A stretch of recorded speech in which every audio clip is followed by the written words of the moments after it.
Good morning friends, कैसे हैं आप सभी। आशा करती हूँ आप सभी लोग बहुत अच्छे होंगे। और यहाँ पे देखिए मॉर्निंग का टाइम है, नाश्ता बन रहा है, साथ साथ में खाने की भी तैयारी हो रही है। तो यहाँ पे मैं सिंगदाने रोस्ट कर रही हूँ, पोहा बना रही हूँ नाश्ते में। तो सिंगदाने पहले रोस्ट करके निकाल लूँगी, बड़े अच्छे क्रंची क्रंची से हो जाएंगे। फिर इनको निकाल के रख देती हूँ साइड में और फिर तड़का लगाते हैं पोहे को। मसाला मैंने करके रख दिया, हरी मिर्ची कट करके रखी है, प्याज कट करके रखा है। तो यहाँ पे देखिए तेल गरम ही था, सिंगदाने निकाल दिए। तो अब हरी मिर्ची प्याज डालूँगी। थोड़े से प्याज मैंने रहने दिए साइड में, एक प्याज लिया था, आधा अलग रखा है आधा अलग रखा है। तो आधा मैं ऊपर से डालूँगी, अच्छा लगता है। तो ये देखिए यहाँ पे अच्छे से भून गया है। उसके बाद भुनने के बाद इसमें मैंने डाली है चीनी, लगभग 3 चम्मच जितनी चीनी डाली है मैंने, और नमक डाला है। और थोड़ा सा इसमें पानी डालूँगी, थोड़ा सा मतलब 1-2 चम्मच जितना पानी डालूँगी ताकि चीनी अच्छे से मेल्ट हो जाए, घुल जाए। उसके बाद डालेंगे पोहे। तो पोहे बड़े सॉफ्ट बनते हैं। तो थोड़ा सा पानी डाला, चीनी घुल गई तो फिर मैंने हल्दी मिक्स करके पोहे में डाल रखी थी और इसमें मिक्स कर दिया है बिल्कुल धीमी आंच पर। देखिए कलर आप, और एकदम सॉफ्ट पोहे बनते हैं। थोड़ी देर अगर रह भी जाए ना तो सूखे सूखे से नहीं लगते हैं। तो पोहे बन गए, रेडी हो गए हैं। तो गैस ऑफ़ किया है मैंने और यहाँ पे नींबू निचोड़ लिया है। इसमें साइड में निचोड़ा ताकि सीड निकालना इजी हो जाए ना। डायरेक्ट पोहे में निचोड़ो तो फिर सीड अंदर रह जाते, कई बार कई छोटे छोटे से जो रहते हैं ना वो रह जाते, दिखाई नहीं देते हैं। तो मैंने इस तरीके से बाउल में ही पोहे, जिसमें पोहा हमने भिगोया था उसी में निचोड़ लिया है और ये सीड निकाल के रस डाल दिया। अब कर लेते हैं अच्छे से इसको मिक्स। और थोड़ा सा हरा धनिया डालूँगी क्योंकि अभी तो सीज़न है तो अच्छा फ्रेश धनिया मिल रहा है तो यूज़ कर लेते हैं। तो हरा धनिया डाल दिया है, देख सकते हैं आप कलर कितना अच्छा लग रहा है।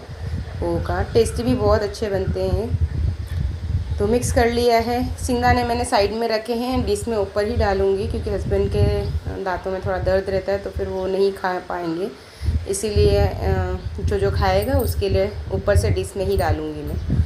तो देखिए डिश लगा देती हूँ तीनों की मैं, लास्ट में फिर मैं मेरी अपनी निकाल लूँगी। इन तीनों की निकाल ली है डिश।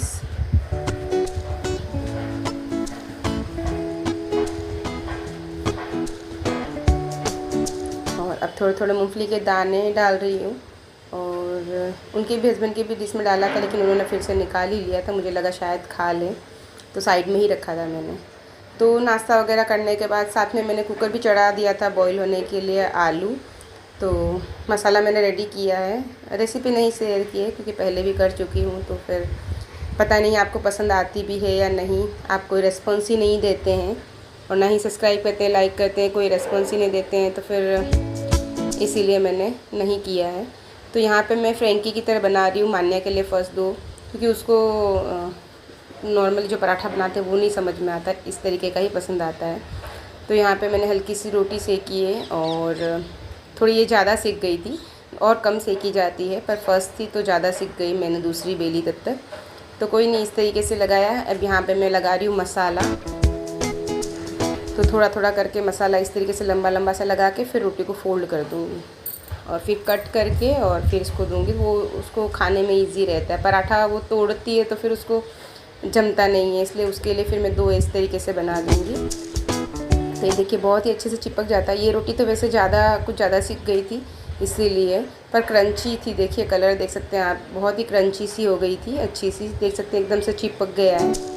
काफ़ी गर्म है तो निकाल के रख दिया है मैंने इसे झाली पे ताकि वो भाप नहीं बने, वरना से गीली गीली सी हो जाती है डिश में रख दो डायरेक्ट। तो ये देखिए एक बड़ी सी रोटी मैंने और बना दी है क्योंकि 2 बना रही हूँ मैं।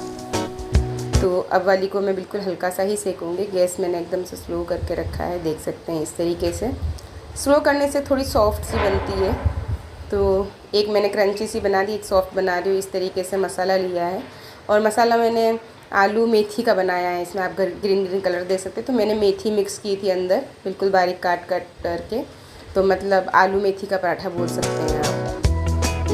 देखिए इस तरीके से मैंने लगा दिया है थोड़ा सा साइड में और रोटी को पलट के दबा देंगे। ये देखिए एकदम फ्रेंकी बन जाती है, आलू मेथी की फ्रेंकी। तो चलिए, उसको ऐसा ही पसंद है तो मैं ऐसा ही बना देती हूँ उसके। जब भी आलू के पराठे बनते हैं तो उसके लिए ऐसे ही बनाना पड़ता है। तो बस इसको मैं कट कर लूँगी, 4 पीस का बना दूँगी, दोनों के 4-4 पीस हो जाएंगे तो उसको खाने में ईजी रहेगा। और ये देखिए मसाला है, लहसुन की चटनी भी बनाई थी, वो रखी थी, दही है, तो जिसको जो खाना होगा वो खा लेंगे, क्योंकि मान्या तो दही खाती नहीं है, तो वो चटनी से खाएगी, हम लोग चटनी दही सबसे खाएंगे। तो यहाँ पे देखिए इस तरीके से मैं बनाती हूँ पराठे, अच्छा सा फुल मसाला भर भर के। ज़्यादा मसाला होता है ना तो टेस्टी लगते हैं बढ़िया, थोड़ा सा फट जाते हैं कभी कभार, हल्का सा निकलता है, लेकिन निकलता नहीं है मसाला बार बार, मतलब बाहर से नहीं निकलता है। कम मसाला भरो तो वो मज़ा नहीं आता, फिर वो रोटी के जैसे ही लगता है। तो देखिए इस तरीके से मैंने फ़ोल्ड किया, हल्के हल्के हाथ से दबा दिया है, और अब इसको फैला देंगे, सूखा आटा थोड़ा सा लगा के, बस हल्के हल्के हाथ से बेलन चलाएंगे।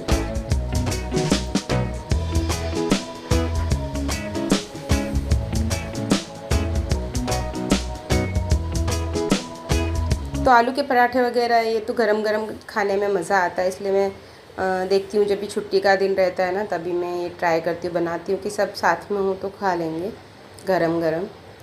तो बस यहाँ पे देखिए फटाफट से सेक लेते हैं आलू के पराठे, आलू मेथी पराठा। और मान्या आ गई है अभी नहाकर, अपना गरम गरम खा लेगी, छुट्टी थी आज, छुट्टी का दिन है, सैटरडे या संडे ही था। तो ये देखिए वो अपनी डिश दिखा रही है, इस तरीके से कट कर लिए हैं, चटनी में उसने थोड़ा पानी ज़्यादा मिक्स करके ले लिया है, पूरी हिल रही है। तो यहाँ पे मैं बना रही हूँ नॉर्मल पराठे, जो उसको 2 बना के पहले दे दिए हैं, 2 अपना एंजॉय कर रही है। और अब बना देते हैं फटाफट पराठे। सब ने खा लिया है और मैंने भी खा लिया था शायद इस टाइम तक। और अब मैं कर रही हूँ क्लीनिंग, मशीन चला दी है, कपड़े धुल रहे हैं, और जो मसाला बचा था वो मैंने एक बाउल में कर दिया है। और ये थोड़ा एक पराठा बच गया है, इसको रख देते हैं अंदर डिब्बे में। और अब यहाँ पर कर लेते हैं क्लीनिंग, इसको मैंने मसाले को ढक के रख देती हूँ फ्रीज़ में। तो और यहाँ पे काउंटर टॉप को अच्छे से क्लीन कर लेते हैं, बर्तन सारे हैं उनको क्लीन करके रखती हूँ, उसके बाद तब तक कपड़े भी धुल जाएंगे तो वो सुखा दूँगी। और पोछा लगाना बाकी है तो वो लगाऊंगी। यहाँ पे इस टाइम पे पता नहीं कुछ तार था बर्तन क्लीन करने वाले का, वो उसमें पता नहीं टच किया हुआ था तो चुभ गया था मुझे, तो उसको मैंने बाहर फेंका है। और बास्केट रखी थी, सब्जियां लाते हैं, धुलते हैं, फिर सूख जाती है तो लगा देते हैं, बास्केट रह गई थी तो उसको मैं अच्छे से क्लीन करके रखूँगी। क्लीन करके अंदर ही रख देती हूँ, बाहर ऐसे फैला रहता है, मुझे अच्छा नहीं लगता है। यूज़ किया तब तक ही बाहर रखती हूँ, जैसे यूज़ करता है हो जाता है उसके बाद क्लीन करके अंदर ड्रॉअर में रख देती हूँ। बस अभी ये दूसरे बर्तन क्लीन करूँगी, तब तक इसका पानी झड़ जाएगा, सूख जाएगा, ड्राई हो जाएगा, तो फिर मैं इसको अंदर ड्रॉअर में रख दूँगी, क्योंकि फिर बाहर किचन छोटा है तो भीड़ भाड़ सी लगती है, मुझे एकदम खुला खुला सा चाहिए। तो चलिए फटाफट बर्तन क्लीन कर लेते हैं। ढेर सारे बर्तन, कुछ भी बनाओ ना सिंपल सा भी, तो बर्तन तो ढेर सारे हो ही जाते हैं। और साथ साथ में तब की भी मैं कुछ बर्तन धुल के वापस उनको ड्राई कर करके जमाती जाती हूँ, क्योंकि बास्केट छोटा रखा है मैंने, क्योंकि यहाँ बड़ा आने की तो जगह ही नहीं है, और छोटा रखा है तो फिर उसमें सारे बर्तन आते नहीं हैं, तो बर्तन भी सेट कर करके रखने पड़ते हैं मुझे। तो कोई बात नहीं, चलिए फटाफट से क्लीनिंग कर लेते हैं। तो ये देखिए बर्तन मतलब धुलते जाओ और आते जाते हैं, जैसे जैसे वो क्लीन करके धुलती जा रही वैसे वैसे और आते जा रहे हैं। तो यहाँ पे देखिए सारे बर्तन क्लीन किए, लास्ट में चकला है, इसको भी अच्छे से क्लीन करके धो के रख लेती हूँ। और करते हैं फिर दूसरे काम। काउंटर टॉप को क्लीन करना बचेगा बस अभी, और जो दूसरे काम है खाने पीने का निपट जाए तो लगता है बहुत बड़ा काम निपट गया, या तो खाने पीने का या क्लीनिंग का, दोनों में से एक काम भी निपट जाता है ना तो ऐसा लगता है आधा काम हो गया। तो फ़िलहाल मेरा किचन का काम निपट गया है, तो अब बस पोछा लगाना बचेगा मेरा और कपड़े सुखाने। कपड़े धुल गए हैं, मशीन में लगा दिया था। तो काउंटर टॉप को मैं इस तरीके से क्लीन कर लेती हूँ, जो बर्तन साफ़ करते हैं उसी साबुन से, मतलब उसी लिक्विड से ही मैं क्लीन कर लेती हूँ। कभी कभार वो जो क्लीनर आते हैं उनसे भी स्प्रे लगा कर भी कर लेती हूँ, पर वो कभी कभार ही करती हूँ। और उसके बाद यहाँ पे देखिए मेरे पार्सल कुछ मंगवाए थे मैंने, वो आ गए हैं, तो सोचा आपके साथ भी शेयर कर लूँ। कुछ क्लीनिंग के ही हैं, मेरा जो क्लीनर है किचन में जो ख़त्म होने आया था वो भी मैंने मंगाया है, और ऑयल डिस्पेंसर भी मैंने मंगवाए हैं। पहले वाले हैं वो प्लास्टिक के हैं, तो वो क्लीन करना थोड़ा रह जाता है, जो ऑयल का हो जाता है ना तो वो चिप से हो जाते हैं, तो क्लीन नहीं होते हैं ईज़ी से। ग्लास पे अगर ऐसा तेल वगैरह कुछ होता है ना तो क्लीन हो जाता है इजीली। तो मैंने ये ग्लास की बोतल मंगवाई है, देखते हैं कैसी निकलती है।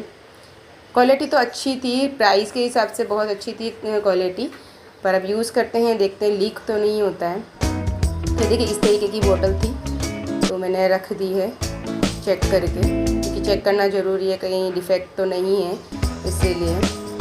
अब इसमें रिफ़िल करूँगी तो आपके साथ शेयर करूँगी आगे आगे। ये मैंने किचन जो ऑयल वगैरह उड़ता है ना, मसाला वगैरह, तो उसको क्लीन करने के लिए मंगाया है। पहला है मेरे पास तो मैं वो यूज़ कर रही हूँ, काफ़ी अच्छा है। अभी ये दूसरा मंगवाया है मैंने।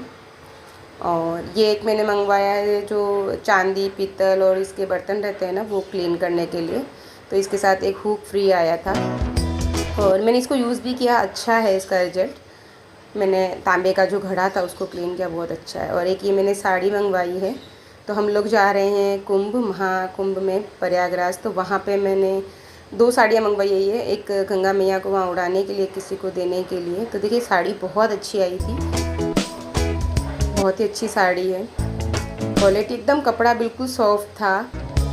और उसके बाद ये एक पार्सल और आया बाद में, एक एक करके आते हैं, एक साथ तो आते नहीं। ये भी एक क्लीनर है, टाइल्स वगैरह जो ख़राब हो जाती है ना वो उसके लिए बहुत अच्छा होता है। पहले मैं यूज़ कर चुकी हूँ ये, लेकिन अभी ये मैंने मंगवाया तो देख सकते हैं आप कितना ओल्ड सा लग रहा है, पुराना पुराना सा। तो और थोड़ा सा हाथ मतलब लीक भी हुआ था शायद, तो मैंने इसको देखा टच करके, तो फिर मुझे लगा कि नहीं रखना चाहिए इसको, मैं रिटर्न कर दूँगी, बाद में फिर से दूसरा मंगवा लूँगी।